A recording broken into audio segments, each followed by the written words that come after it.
আগামীকাল শুরু হচ্ছে অমর একুশে বইমেলা। উদ্বোধন করবেন প্রধানমন্ত্রী তারেক রহমান। মেলার সার্বিক নিরাপত্তার প্রস্তুতি নিয়েছে ডিএমপি। এ নিয়ে আরো জানবো আমরা। আলোচনাতে যুক্ত হচ্ছেন সহকর্মী ইকবাল অনিক। অনেক নিশ্চয় শুনতে পাচ্ছেন, নিরাপত্তা সহ সার্বিক প্রস্তুতি কেমন দেখছেন বইমেলাকে ঘিরে, এবং সবশেষ কি তথ্য আছে আপনার কাছে আমাদেরকে জানাবেন। অতসী, বহুমাত্রিক বাংলাদেশ এই প্রতিপাদ্যে আগামীকাল থেকে শুরু হচ্ছে অমর একুশে গ্রন্থমেলা। তো এরই মধ্যে গ্রন্থমেলাকে কেন্দ্র করে যে স্টলগুলো হবে তার অধিকাংশ স্টলের কাজ শেষ হয়েছে, বাকি স্টলগুলোর কাজ এখন পর্যন্ত কিন্তু শেষ হয়নি।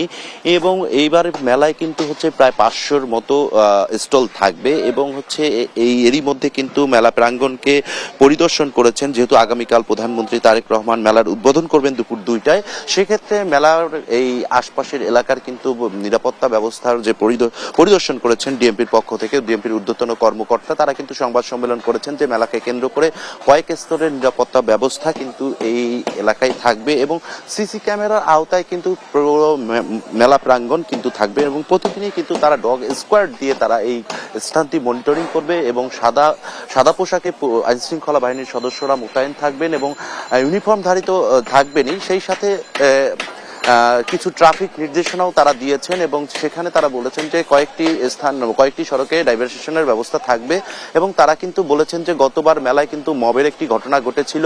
তো এবার কিন্তু মবের মাধ্যমে বিশৃঙ্খলা সৃষ্টির আশঙ্কা নেই বলে জানিয়েছে ডিএমপির পক্ষ থেকে। তবে তারা বলছেন যে যদি কেউ এরকম ঘটনা সৃষ্টি করতে চায় সেক্ষেত্রে তারা প্রস্তুত রয়েছে, সর্বাত্মক প্রস্তুতি রয়েছে। এবং আরেকটি বিষয় যে মেলায় যাতে কোনো ধর্মীয় উগ্রবাদী বই না আসে সে বিষয়ে কিন্তু ডিএমপির পক্ষ থেকে নজরদারি রয়েছে।